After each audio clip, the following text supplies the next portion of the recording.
The morning our company announced the Field Trace wristband, sunlight bounced off the mirrored frontage of the launch hall and turned the press pit into a glittering swarm.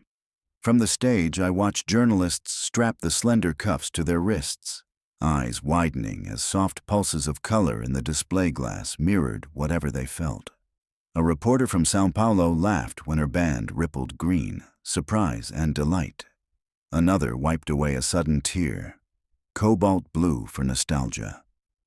After 3 years of sensors, machine learning inference, and endless recalibrations, we'd done it. We could capture emotions, raw, unfiltered electrochemical echoes, and save them as files no larger than a photo. I was proud enough to forget, for a moment, that my badge still read Nora Reyes, Senior Systems Architect, instead of Lead Engineer. Titles get messy in startups. The real crunch had been the night before, when I stayed awake until 3 a.m., validating the field code checksum one last time. That was when I noticed the spikes. Terror, magnitude 9.6 on our internal scale, sustained for 27 seconds. The log tagged the sample as mine, recorded at 02:05. But at 02:05, I'd been sitting alone in the server room, bored and certain the coffee machine was plotting my demise. My band should have registered nothing stronger than a mild frustration flutter. Nobody else had access to my prototype channel. So where had the terror come from? I tucked the question away during the presentation, smiling for photographs beside our CEO, Shanti Deshmukh. In interviews, she called Field Trace the next syntax of human connection, and the phrase lit up social feeds before she'd even left the podium. Pre-orders crashed the site in an hour. By evening, we were triumphant and exhausted, slumped in beanbags among half-collapsed cardboard boxes. That's when I opened the dev console again. The terror file was still there, marked Locked Personal Origin. I played it. The experience isn't visual or auditory. It's a flooding. Your chest shrinks around a vacuum where a heart used to be. Skin sparkles with cold mist. Breath saws in, too loud, as if the air itself is a blade. There was a smear of something metallic, blood smell, and a thudding certainty that the next second would be the last. When the playback ended, I was kneeling on the carpet, nails digging crescents in my palms. None of it was familiar. Those weren't my memories, yet my body reacted as though they were. I told myself a sensor glitch had stitched together random hormone reads. Still, protocol required tagging anomalies. I opened the back-end database. There were 5 more terror packets, all stamped with my ID, recorded at times when I'd been nowhere near a sensor rig. The metadata field called Source Room listed coordinates that didn't match any office or test site. The label read, Dendro. I'd never heard the term, but the word made me think of a branching tree, roots hidden. Whatever Dendro was, it hid from corporate search, intranet, even our internal Slack. Only the billing subroutine acknowledged it, routing a trickle of server costs to something called our Dendro facilities, paid out of the discretionary budget Shanti controlled personally. I could have asked her, but Shanti was still circuit hopping between television studios, selling the dream. Instead, I cornered Aditya, our head of infrastructure, in the micro kitchen.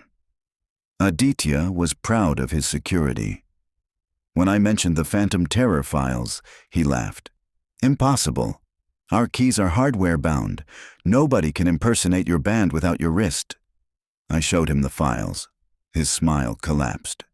Give me an hour, he said, and hurried off.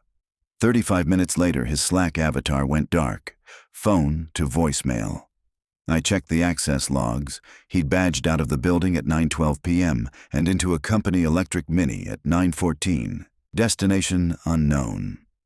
His last recorded command was a request for map directions to Dendro, Seattle.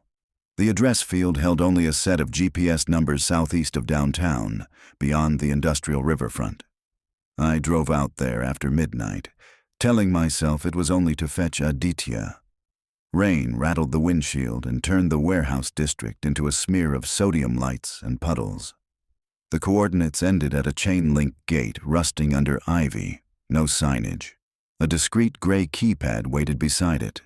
I held my wristband near the reader. The gate clicked open. Inside, forklifts crouched like dead insects among crates bearing old logos. Kinetosphere, OptiMind. Shells of startups I faintly remembered from tech blogs. At the far wall, an elevator door stood half open, humming. I stepped in. There was a single button marked B3. The car dropped so fast my ears popped. Basement 3 could have been an upscale clinic. Indirect lighting, white oak floors, orchids under daylight lamps. But the hallway smelled faintly of ammonia and fear. At the end was a reception alcove where a woman in hospital scrubs sat behind frosted glass, scrolling a tablet. She glanced up, recognized the band on my wrist, and pressed a button. The inner doors whispered apart. The room beyond was enormous, dark except for lanes of floor LEDs guiding visitors like aircraft beacons. Along each lane stood pods, sleek, reclining chairs surrounded by wraparound visor rigs, heart rate monitors, IV lines, EEG hoods. Most pods were occupied. Through visor gaps I glimpsed eyelids flickering, lips parted in silent dread. Above every chair floated a holographic ribbon showing emotion intensity curves. I saw fear, sadness, rage, almost no joy. At pod 12 I found Aditya. His face was waxy, breath shallow. The visor covered his eyes. I shook him. No response. His ribbon displayed a plunging spike, Heist 9.2, DESP 8.7. The terror looked identical to my stolen file. I yanked the visor free. His pupils were pinpoints. On the chair's console, a status message blinked. Playback 00317-0270. Under that, series, Rodrigo Vir, incident August 14th. Acquire? YN. The option was set to Y. A man cleared his throat behind me. He wore a charcoal suit with a Field Trace branded lapel pin. Ms. Reyes, congratulations on the launch. I recognized him. Anton Meyer, one of our seed investors, the sort who arrived at board meetings with a silent entourage and left before the coffee cooled. What is this place? He spread his hands. A complimentary offering. Field Trace shows a pastel of daily feelings. Users love that, but some crave depth, the full palette. We supply it. You're feeding them other people's trauma? Curated experiences. His smile was dry.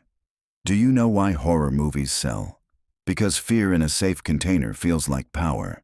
Our subscribers pay to relive events too dark to speak aloud. Crime scenes, battlefield memories, ICU goodbyes, anything we can retrieve from donors. And thanks to your algorithms, the resolution is exquisite. I shook my head. The logs say the source tag is me. You spoofed my ID. He looked genuinely offended. We borrowed it. The system masks actual donors behind staff IDs. They deserve privacy. Imagine the lawsuits. He stepped past me to silence the console alarm. Your colleague volunteered for a sample session. He signed the waiver. I checked Aditya's wrist. A fresh needle puncture leaked blood beneath a tape square. He'd never volunteer. Choice can be situational, Meyer said. He was curious. We obliged. If you're worried, the sedation ends in an hour. He'll wake, heart racing but wiser. These recordings were never in the product roadmap. He sighed. That's what roadmaps are for, to show to regulators while taking the real highway underground. Emotions are the last untapped data goldmine. People will pay anything to feel something authentic. We monetize the extremes. Lightning cracked somewhere overhead. Or maybe the sound was inside me. You're shutting this down. Meyer studied me as if I'd mispronounced a word. Your shares vest next quarter, yes?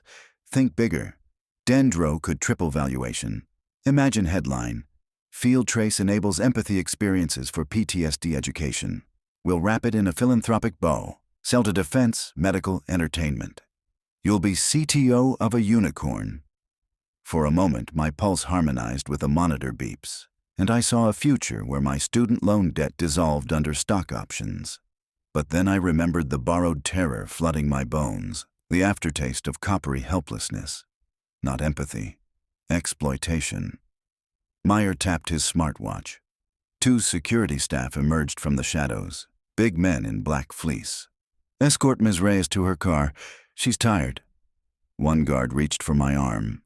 I triggered the emergency reset feature on my wristband, technically designed to wipe personal health data for border crossings.